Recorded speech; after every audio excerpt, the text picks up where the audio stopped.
everyone alive basically is descended from someone that survived the struggle, right, of existence. And that struggle historically has been very violent. Like this, the all of human history. I watched this documentary recently, Baraka. I don't know if you've ever seen it. No. It's pretty cool. It's on Netflix or Amazon or something, but there's no words in the whole documentary. It's Okay. just filming different scenes from cultures around the world and mixing it in with like kind of some natural footage. And it's just interesting. We've been fighting amongst ourselves forever, basically. And somehow in that process becoming more civilized, which is kind of interesting too. It's like we take it for granted that we trust strangers. We just go into Totally. the mall or whatever, or sit in a theater, and we just assume everyone's peaceful, but it's been a long, bloody road to get to this point. So I was just thinking that, this kind of maybe ties into Bitcoin. It's like Bitcoin could really change how we relate to each other again. So maybe, who knows what's going to happen, but if this large nation state model starts to unravel, which it looks like it might be right now, the way things are looking in the world, there might be more demand for people to learn MMA and jujitsu and these things just to like be alive in the world, right? Just to be able to take care of yourself. What do you think about that? Like, do you think everyone should learn some type of self-defense, or like, what's your position on that? Oh man. I mean, yeah, I think there's so much there. I think, and I couldn't agree more. Is it going to solve everything in regards to, Bitcoin? No. I mean, we are at war with ourselves, like you said, and a lot of times we need something. But I think that what it will cut down on is a lot of what we've seen, especially, large scale global warfare. When our resources are now protected, then, and it's no longer in our best interest to attack those resources, then shit, I got to go find something else to do. It's like, I'm not going to rob that house. Like that house got like eight Rottweilers. They got guns over there. They got, I'm good. I'm not going to attack that house. I'm good. I'm going to try to look for an easier target. And if everyone's resources are now protected like that, it's like, well, they now have the ultimate defense system. And that's the way I see Bitcoin. And in regards to, should everyone do some kind of martial art? Absolutely. I think we need that more than ever. I think there's for me specifically, and it's different for everyone. And I think you can get this in a variety of ways. It's sports or, strength and conditioning. But it's got to be something physical. We have this vessel that is capable of so many amazing things. And one thing is sure is that we don't get stronger and we don't get smarter and we don't become more efficient without struggle. We need a constant type of adversity and in order to strengthen ourselves. And I had these t-shirts that were always made before every fight, and it always encompassed mind, body, and spirit. And I certainly didn't make it up. But those are often three words that are associated with the martial arts and the martial spirit.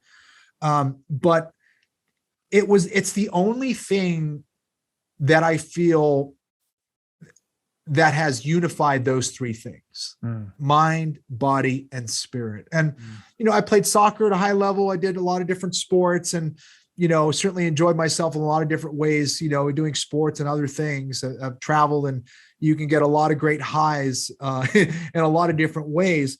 But the martial arts has provided so much to me. Like everything I know is almost because of it. And it's this abyss as well. It's never ending. The deeper you go, the deeper it gets. I've learned so much about myself in that way. And, it's humbling because it's hard and it hurts oftentimes, physically, spiritually, and mentally.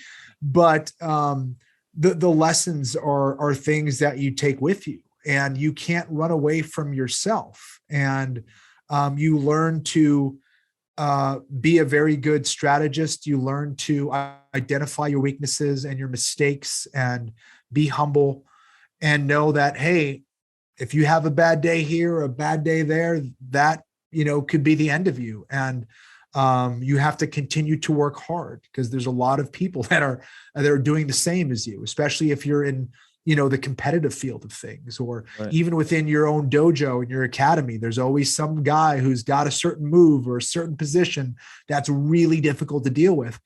And no one is really going to help you except you. Like, I could be this phenomenal teacher and I do my best to be the best teacher that I can possibly be. But the best teacher is yourself. It's like, how do I give you the skills and understanding to teach yourself? Because at the end of the day, it doesn't matter what I say or what I tell you to do physically, you have to do the work. And there's no escape from that. And that's the thing. It's like, the truth always reveals itself in combat. There is no escape. Sometimes you get lucky, but rarely is that the case. That someone will expose you somewhere, so it's on you to make sure that never happens. Wow, yeah, it's very powerful, and it seems to me that if we universalized this training, and not to make it mandatory or anything, but just to have a culture of people trained in combat, even trained with firearms, things like this.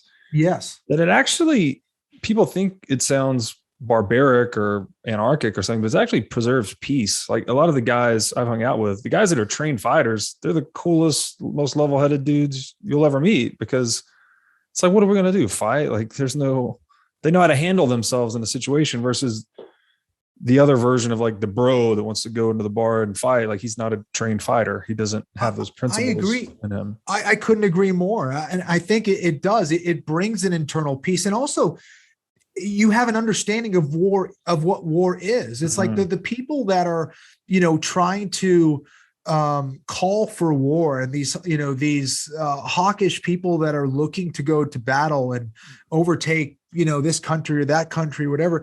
Oftentimes it's not the guys that have seen war. Many times it's the people that are the furthest away from the battlefield, that have no idea what it means to take a life or to work your ass off to be good at a martial skill. Right. Because they don't know what that is. The most dangerous person in the world is, a weak coward who knows nothing of those things. Who isn't sweating, who doesn't know what it's like to suffer and to hurt and know what it's like on the battlefield. And I certainly don't. Like, I've never been in a real war, right? I only know what it's like on a one-on-one combat, but like, that's why I got so much inspiration from, the military and military history, and the elite of our military, whether it's the special operations groups or, the famous battles that have taken place in history. It's like the things that those guys have seen, the things that they have experienced, the men that were lost, the lessons that were there. It's like, it's this ugliness and beautiness all together, which is what life is all about, for better or worse. It just is. And, how we take those lessons and learn from it. It's really important how we move in the future. And, knowing that, I think it doesn't lead you into war. It makes you more prepared for it, but also gets you to understand it's not something you want to do. Right. Exactly. That's the thing. It's almost a paradox in a way. It's like, the more prepared you get for battle, the less you seek battle, right? Because there's cost and risk. Like, you've experienced it directly. So I mean, I've never been in war either, but just reflecting on like the feeling of being in the ring and it's kind of like Mike Tyson. Everyone's got a plan to like get punched in the face. Like, it's a whole different mode of being, and you can only imagine that scaled up to a nation of many millions. It's hell, right? So you almost want to do anything you can to work away from it.